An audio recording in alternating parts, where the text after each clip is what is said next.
toute la terre le loue. Son esprit agit dans nos cœurs qui crient Alléluia. Il est digne d'être loué. Il est digne d'être exalté. Quand sa présence remplit nos cœurs, je lève ma vie pour adorer l'agneau vivant. Il est digne d'être loué. Il est digne d'être exalté.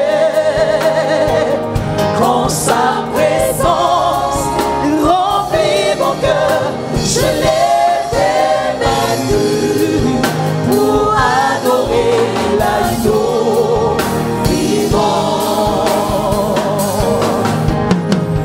Il est digne, il est digne, célébrons-le.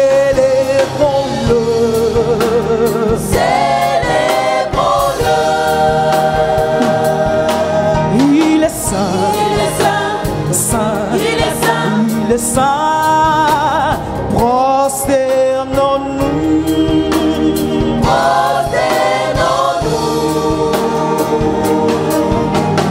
Domination, règne, victoire et force soit à Dieu notre Père.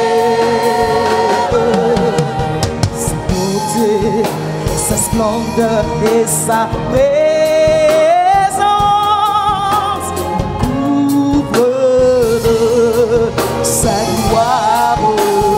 Il est digne d'être élevé. Il est digne d'être exalté. Sa présence remplit mon cœur. Je lève ma vie pour adorer l'agneau vivant. Il est digne d'être loué.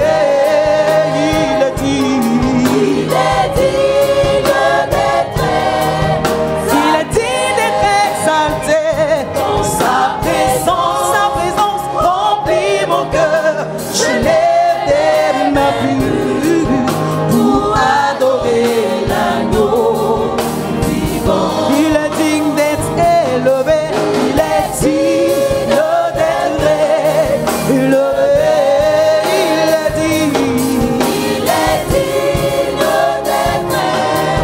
Il est digne d'être exalté. Quand sa présence remplit mon cœur, je lève ma vie pour adorer l'agneau vivant. Pour adorer l'agneau vivant. Je me tiens dans sa présence.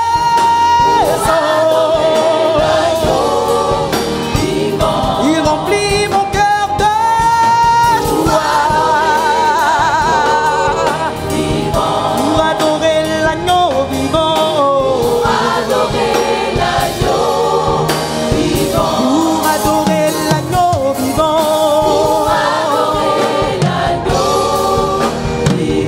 Pour adorer l'agneau vivant. Pour adorer l'agneau vivant. Il mérite d'être célébré. Est-ce qu'on peut se lever et acclamer ce grand Dieu? On peut se lever et célébrer ce grand Dieu, ce merveilleux Dieu, ce Dieu du Canaan. Il est merveilleux. Gloire, gloire en ton nom, Seigneur. Tu es unique en ton genre et tu gardes l'alliance de ce matin. Nous bénissons et célébrons ton nom. Vous vous asseoir. nous voulons, notre Dieu, te soumettre nos vies, nos cœurs entre tes mains. Merci pour cette parole qui va être prêchée dans la faiblesse de la chair. Mais toi, tu vas rendre cette parole efficace, tranchante dans les cœurs, pour que notre Dieu, nous soyons restaurés, nous soyons renouvelés et nous soyons accomplis pour ton œuvre. Merci pour tout ce que tu fais ce matin, au nom de Jésus-Christ. Amen. Amen. Voilà, nous disons merci à Dieu qui nous donne cette occasion, passant par ses serviteurs, le pasteur principal, le second, le pasteur Diallo, de prendre le micro et d'apporter le conseil du Seigneur ce matin. Que Dieu vous bénisse, à vous également, peuple de Dieu, vous qui êtes là pour participer à cette cérémonie de culte, pour que son nom soit béni et que son nom soit célébré à jamais. Nous allons ce matin méditer dans le livre de Jérémie, un livre prophétique qui va s'adresser à chacun de nous ce matin par rapport à ce que nous allons vous amener à comprendre dans ce texte de Jérémie 4, versets 1 à 4. Jérémie 4, versets 1 à 4. Il est dit ceci: Israël, si tu reviens à moi, dit l'Éternel, si tu ôtes tes abominations de devant moi, tu ne seras plus errant. Si c'est ta Bible, il faut souligner cette partie. Tu ne seras plus errant. Verset 2. Si tu jures, l'Éternel est vivant, avec vérité, avec droiture et avec justice, alors les nations seront bénies en lui et se glorifieront en lui. Verset 3. Car ainsi parle l'Éternel aux hommes de Juda et de Jérusalem. Ils ont mis 2 points. La partie qui nous intéresse ce matin. Défrichez-vous un champ nouveau. Défrichez-vous un champ nouveau et ne sèmez pas parmi les épines. Circoncisez-vous pour l'Éternel, circoncisez vos cœurs, hommes de Juda et habitants de Jérusalem, de peur que ma colère n'éclate comme un feu. Il ne s'enflamme sans qu'on puisse l'éteindre à cause de la méchanceté de vos actions. Amen. Et voici ce que le Seigneur m'a montré quand je préparais ce message. Et je voudrais partager cela avec vous, parce que ça rentre dans le cadre de ce message ce matin. Je dormais, c'est comme le Seigneur m'a mis sur une voie bien bitumée. En partant, il m'a montré 3 catégories de chants. Je le partage parce que ça rentre dans le cadre. 3 catégories de chants. Et ce sont des chants de riz. Le premier chant, vous qui avez fait déjà le village, avant de faire le chant, il y a d'autres qui font les pépinières de riz et après ils enlèvent pour repiquer. C'est ce chant que j'ai vu premièrement. Et ce chant était très, très, très joli, avec des qualités de riz et tout était très vert. Deuxième catégorie de chants que j'ai vu, les mêmes riz, mais cette fois-ci, ces riz étaient en maturité. Et ce qui m'a marqué, pendant que je regardais ces 2 chants, j'ai vu de loin une femme qui faisait aussi son champ de riz. Quand je me suis approché de la femme, j'ai vu un poteau qui servait d'arroser le sol de cette femme. Et elle avait fait une petite parcelle. Elle a cassé le sol qui était très dur. Je n'ai pas vu des grains de riz. Mais je sais que je regardais le sol, je regardais la femme. Mais sur la parcelle qu'elle avait arrosée avec ce poteau qui arrosait, qui n'était pas bien arrosé en ce moment que j'arrivais là, mais j'ai vu des sachets de ciment. Des sachets de ciment, c'est comme c'est dans ces sachets qu'elle a mis le riz et puis elle a mis sur la terre. Parce que quand je regardais le sol, c'est l'apparence que j'avais. Il y avait quelque chose dans ce sol, mais c'était envahi. Des sachets de ciment. Qu'est-ce que le Seigneur voulait me dire à travers ces 3 chants? C'est pour cela, ce matin, quand j'ai prié, le Seigneur m'a orienté dans ce texte. Et je voudrais partager avec vous ce matin le thème. Par le Saint-Esprit, bâtissons nos vies en défrichant un champ nouveau. Ou bien par le Saint-Esprit, défrichons-nous un champ nouveau. Chers frères et sœurs, défrichons-nous un champ nouveau. Je vais dire certainement beaucoup de choses, mais en sortant ici, voici ce que tu peux retenir comme objectif de mon message. À la fin de ce message, c'est de nous amener à comprendre que Dieu a promis de nous bénir. Et ça, vous n'êtes pas ignorants. Des prophéties ont sonné pour dire que Dieu va nous élever. Dieu va nous bénir. À cause de ce que nous avons fait pour lui. Car la Bible dit que lui, Dieu, il honore celui qui l'honore.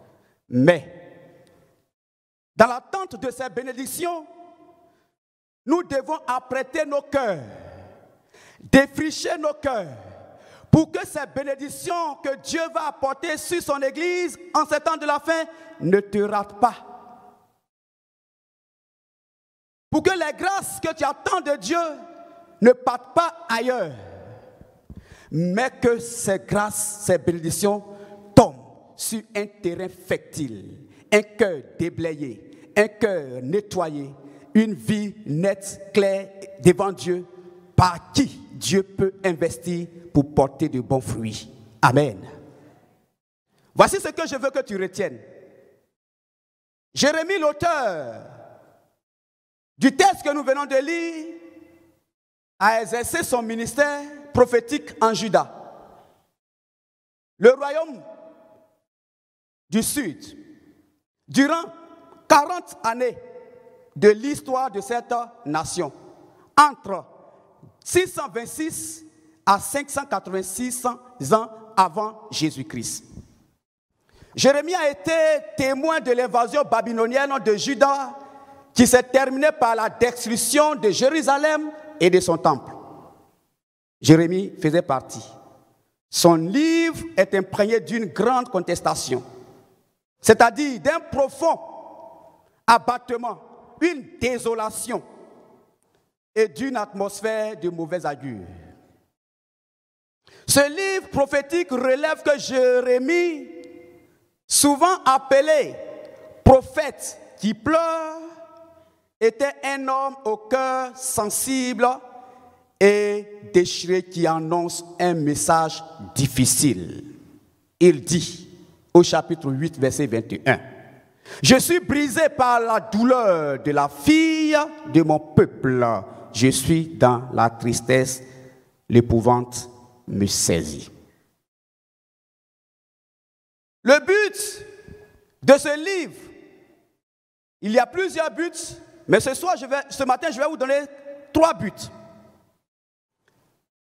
Le livre de Jérémie est de présenter un compte rendu durable du ministère prophétique de Jérémie lui-même et de son message. Le deuxième but, il a aussi pour but de relever que le jugement de Dieu et les conséquences inévitables lorsque son peuple brise son alliance et s'entête dans les rébellions contre Dieu et sa parole. Le troisième but, c'est de démontrer l'authenticité et l'autorité de la parole prophétique. La parole de Dieu s'accomplit toujours, quel que soit le temps que cela dure. Alléluia. La parole de Dieu s'accomplit toujours. C'est l'occasion de dire ce matin à une personne qui est là ce matin que Dieu a dit quelque chose à ton sujet. Dieu a promis quelque chose pour toi, en particulier et d'une manière générale pour le peuple de Dieu. Je voudrais te dire, quel que soit le temps que cela mettra, sache que cela va se réaliser. Parce que la prophétie qui vient de Dieu se réalise automatiquement, quel que soit le temps. Tu n'as pas donc à t'inquiéter. Tu n'as pas donc à murmurer. Mais attends, quel que soit le temps, tu verras cette prophétie s'accomplir. Frères et sœurs, pour vous amener à comprendre ce passage et ce thème que je viens d'énumérer, je vais vous demander de savoir que Jérémie utilise des métaphores dans ce texte qu'il faut comprendre. La première se rapporte à l'agriculture. Tous les planteurs ici peuvent comprendre mieux. Tout comme le planteur, le fumier, ne sème pas dans les semences sur une terre non labourée. De même, Dieu ne sème pas non plus ses semences de bénédiction dans des cœurs impénitents. Non plus, Dieu ne sème pas dans un cœur rempli de haine, de péché, de ronces et d'épines. Ça veut dire que Dieu peut promettre, Dieu peut prophétiser, Dieu peut passer par des gens vous parler. Mais toute fois que ton cœur est rempli d'épines, de ronces, de péchés, tu n'es pas concerné par cette prophétie.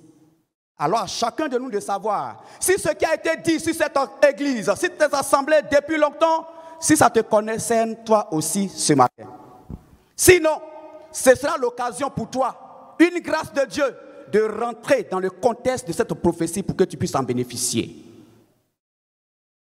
Deuxième métaphore se rapporte à la pratique juive de la circoncision. C'est le signe de la soumission à l'alliance que Dieu avait contractée avec Israël dans Genèse 17, versets 9 à 14.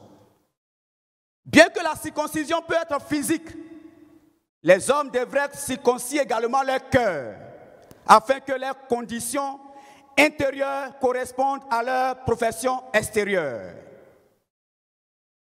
Selon Deutéronome 30, verset 6, qui dit « L'Éternel, ton Dieu, circoncira ton cœur et le cœur de ta postérité, et tu aimeras l'Éternel, ton Dieu, de tout ton cœur, de toute ton âme, afin que tu vives. » Bien-aimé, la circoncision du cœur fait vivre.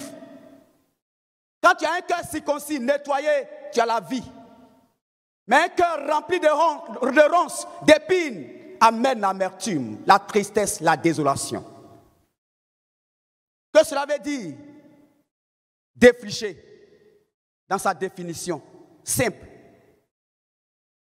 Défricher, c'est mettre en culture un terrain boisé, c'est-à-dire couvert d'arbres, ou rester en friche, c'est-à-dire terrain dépourvu de culture, abandonné quelque part. C'est rendre propre à la culture un terrain inculte. En somme, défricher, c'est rendre une terre ou un terrain inculte propre à la culture. Rendre une terre cultivable. Quelqu'un qui veut faire son champ de riz, il a besoin de nettoyer la parcelle, apprêter le sol avant de jeter les grains de riz.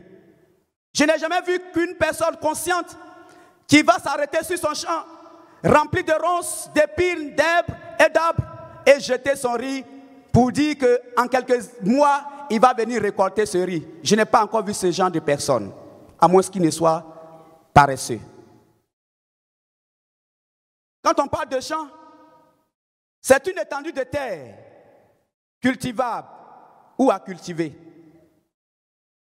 Quand on parle d'épines, c'est des piquants, tout simplement. Des piquants qui apparaissent sur certains végétaux. Et quand vous partez au champ, quand vous n'avez pas de chaussures, vous revenez le soir avec des piquants dans vos pieds.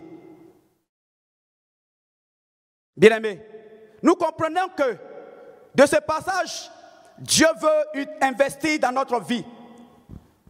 Dieu veut s'aimer dans notre vie. Dieu veut ouvrir les écluses des cieux pour bénir son peuple. Dieu veut apporter le réveil dans son église. Dieu veut restaurer son peuple des dons spirituels perdus. Dieu veut équiper son église à être utile pour la grande mission. Mais il faudra que chacun de nous défriche son champ pour attendre les grâces de Dieu.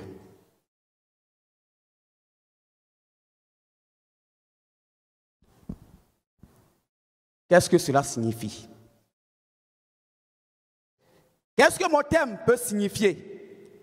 Se défricher un champ nouveau. Qu'est-ce que cela peut signifier? Cela est mon premier point.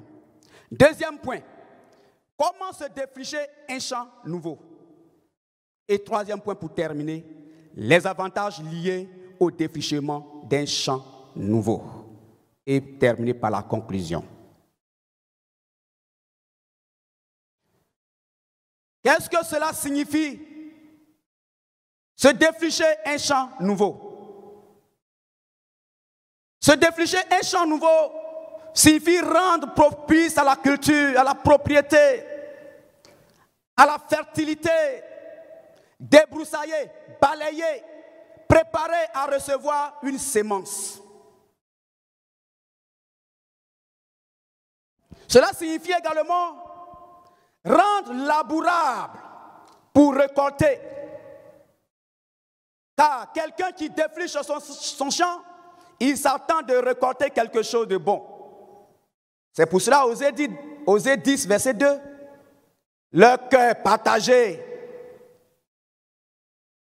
ou double, ils vont emporter la peine. L'Éternel détruira leur autel, leur idole. Un cœur partagé doit être un cœur défriché, à défricher. Les cœurs partagés doivent être défrichés. Tu ne peux pas être en Christ et avoir un autre cœur ailleurs. C'est pour cela qu'il dit, dans Lévitique 19, verset 19, tu ne sèmeras pas dans ton champ deux espèces de semences. Tu ne sèmeras pas dans ton cœur deux espèces de semences. Frères et sœurs, qu'est-ce que tu as sémé dans ton cœur depuis que tu es en Christ? La prophétie a sonné tout à l'heure pour dire, tu es venu avec un cœur chargé. C'est quel bagage qui est dans ce cœur chargé-là? Qu'est-ce que tu as mis dans ce cœur pour que tu sois aussi chargé que ça? Sachant que tu as un Dieu qui dit, venez à moi, vous tous qui êtes fatigués et chargés, et je vous donnerai du repos. Comment est-ce que toi, tu peux entendre ces paroles et encore te charger par des soucis? Ne sème pas dans ton cœur deux espèces de semences. Mais permets à Dieu de s'aimer dans ton cœur ce matin, c'est grâce pour que tu en bénéficies. Car les ronces ou les épines dans nos cœurs représentent tout ce qui est piquant. Orgueil, agressivité, colère, rébellion, amertume, tout ce qui est aigre, contraire à la parole de Dieu. Contraire à la parole de Dieu. Tout ce qui s'oppose à la parole de Dieu et à son application totale dans notre vie. Tout ce qui s'oppose à l'autorité de Dieu, c'est cela, un cœur rempli de ronces, d'épines. C'est un cœur rempli de blessures, de frustration. Et ce genre de cœur ne peut pas recevoir l'abondance que Dieu promet à son Église. Car le ciel peut être troublé de bénédictions. Le ciel peut s'assombrir parce que la pluie va tomber. Mais si ton cœur est dans un état ainsi, quelle que soit la quantité de pluie qui va tomber sur la terre, tu ne pourras pas bénéficier parce que ton champ est rempli de ronces. Ce matin, je voudrais mener la conscience de chacun et de chacune à comprendre les réalités de la vie chrétienne. Car pendant que nous sommes chrétiens, on pense que nous sommes sur le même pied de l'égalité. Non. Si tu peux être sur le même pied d'égalité que ton frère, si tu es dans la même vision que ce dernier a pour Dieu.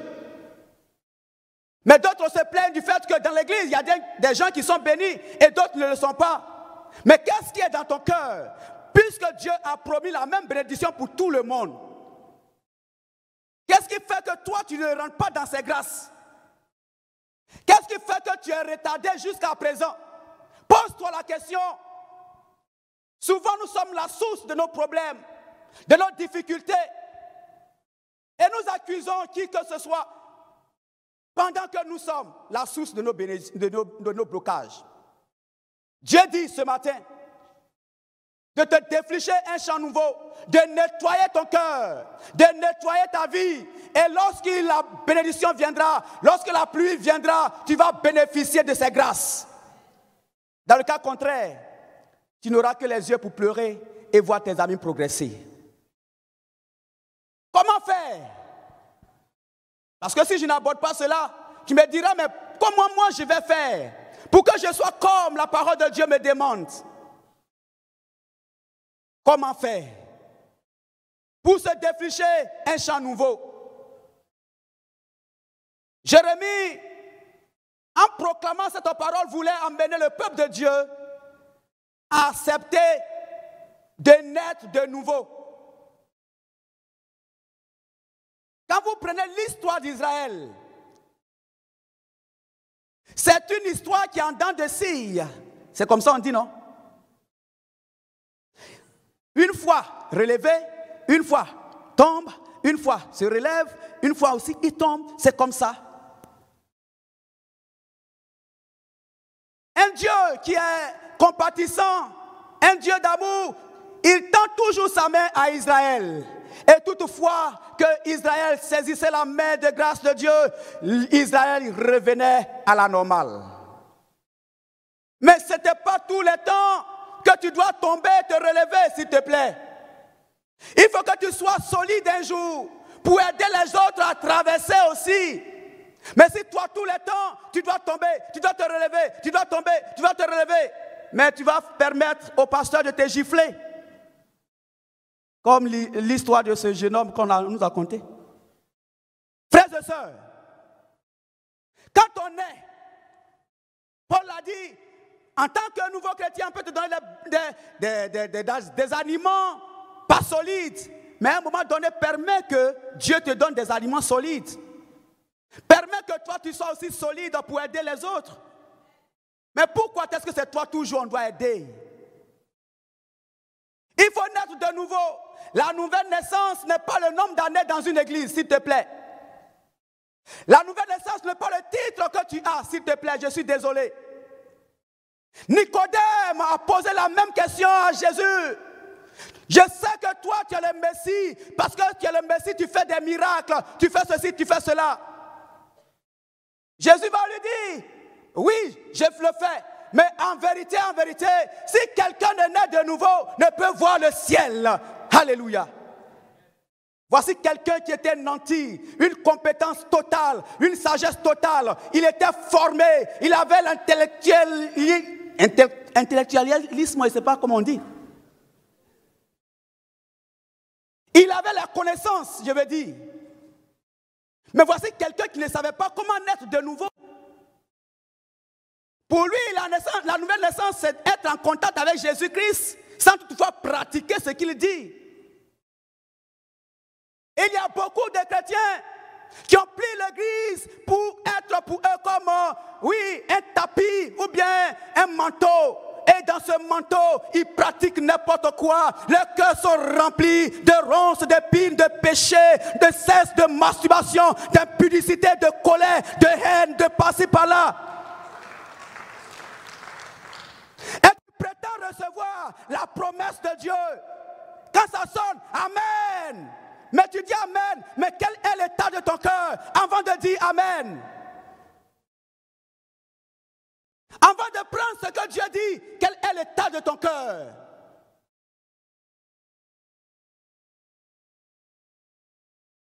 C'est ce que Dieu veut t'amener à faire. Si tu es là ce matin, il est bon pour toi de naître de nouveau. Il est bon pour toi de naître de nouveau. Veux-tu ce matin appartenir à la famille de Jésus? Veux-tu être fils et ne pas être esclave? Car l'esclave ne demeure pas toujours dans la maison, mais le fils, il demeure toujours. Et celui qui est fils fait partie de la famille de Dieu. Et c'est celui qui fait partie de la famille de Dieu qui peut recevoir les grâces de Dieu.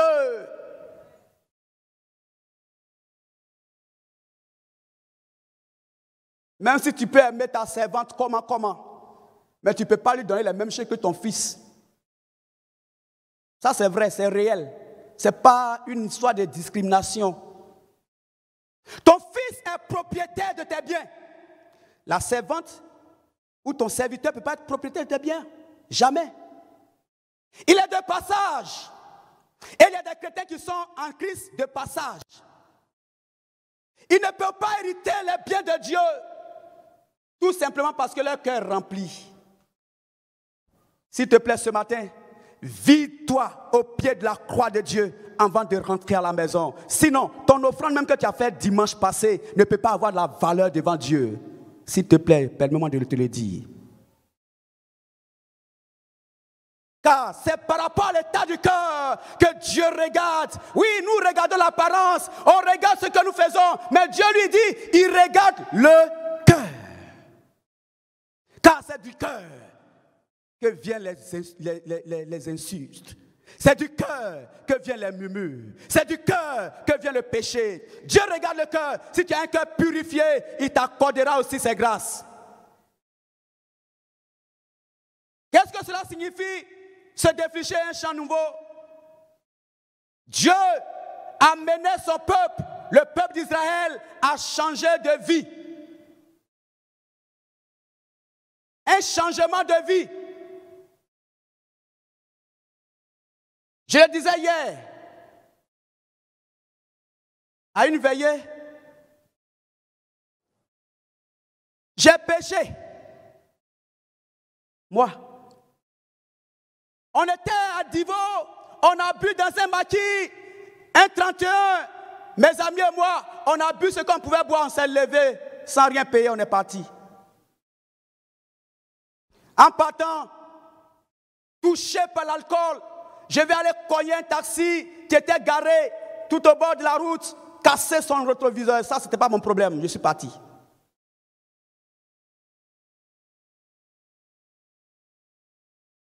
J'ai bu.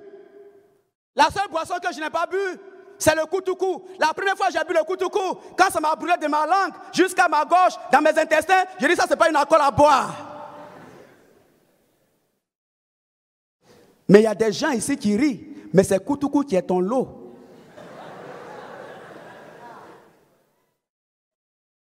Il y a souvent des moments où tu passes près d'un frère. Et tu es étonné de sentir l'odeur de la boisson. Il y en a ici, j'ai une fois vu, mais je n'ai pas parlé. Mais si ça répète, je te dis ça.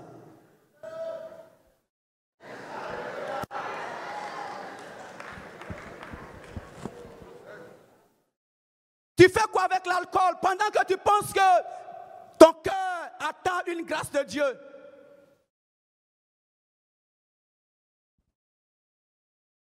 Tu fais quoi avec ça?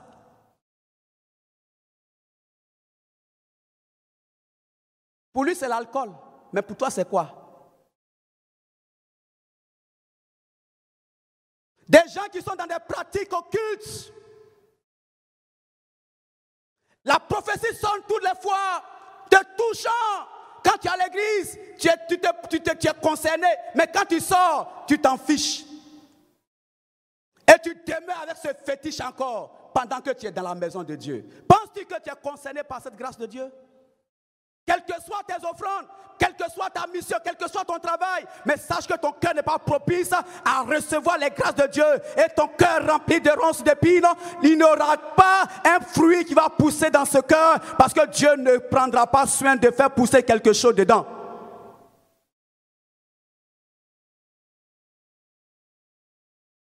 Frères et sœurs, pour avoir le temps pour prier, passons au troisième point. Les avantages liés au défrichement d'un champ nouveau. Lorsque nous défrichons un champ nouveau, la première chose que nous gagnons, c'est qu'on reçoit le pardon de Dieu. On reçoit le pardon de Dieu. Vous pensez que préparer un message, c'est facile, malgré que la salle est climatisée, mais on transpire. On reçoit le pardon de Dieu. Psaume 103, verset 3 dit, « Celui qui pardonne toutes tes iniquités, qui guérit toutes tes maladies. » Retiens ce verset. C'est lui qui pardonne toutes les iniquités et qui guérit toutes les maladies. Il est capable de te libérer si tu as un cœur pur. Il va plus loin. À travers Paul dans Actes 3, verset 19, il dit, « Repentez-vous donc et convertissez-vous pour que vos péchés soient effacés, afin que des temps de rafraîchissement viennent de la part du Seigneur. » Quand ton cœur est lavé, tu reçois la restauration. L'exemple du fils prodigue nous enseigne. Dans Luc 15, verset 11 à 32, vous pouvez lire cela à la maison.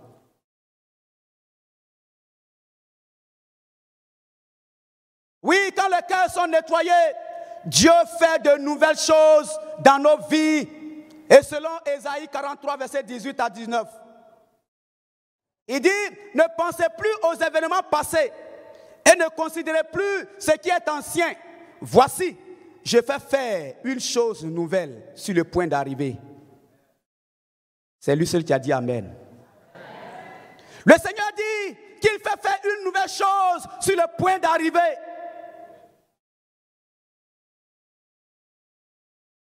Pourquoi? Parce qu'il dit, je mettrai un chemin dans le désert et des fleuves dans la solitude. Pour celui qui a un cœur nettoyé. Il trace un chemin dans le désert. Et le pasteur principal le disait la dernière fois, quelle que soit la dureté de la vie, mais Dieu donnera à ses enfants de vivre dans ces moments difficiles. Il fait couler des fleuves d'eau dans la solitude. Les avantages également, deuxième avantage, c'est qu'on est impacté par la vie de Christ. Un cœur, exemple de péché, reçoit la vie de Christ. Pendant que les autres ont leur visage triste, toi tu es heureux, tu es en vie.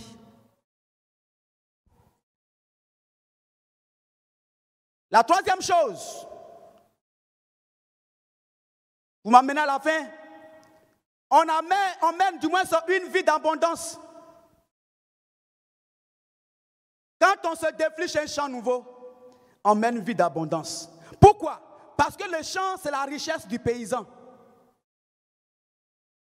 Il y a des périodes pour s'aimer, il y a des périodes pour cultiver. Et je me rappelle, mon papa avait 12 hectares de café cacao. 12 hectares. Il y a une période pour nettoyer le champ. Sinon, la saison où il va pleuvoir pour que le cacao donne ces fruits-là, tu ne vas pas avoir. Pourquoi? Parce que ton champ sera rempli d'herbe. Donc on s'attelle, on se donne la force de travailler dans le champ pendant le temps où il faut le faire. Vous qui connaissez le café, les herbes qui poussent dans le café, là, ce n'est pas comme en bas des cacaoyers, c'est dur. Quand on venait à Abidjan, nos pommes étaient très dures. Il y a la souffrance quand on veut nettoyer quelque chose, on veut rendre propre quelque chose. Il y a la souffrance, c'est difficile. Mais ce n'est pas les problèmes, les difficultés qu'on regarde, mais c'est l'abondance qui arrive. Parce que ton champ va produire, ton cacao va produire, ton café va produire. C'est ce que tu regardes. Et puis tu nettoies ton champ. Même quand tu sais que c'est dur, enlever des épines dans les pieds, c'est plus mal que même quand ça rentre.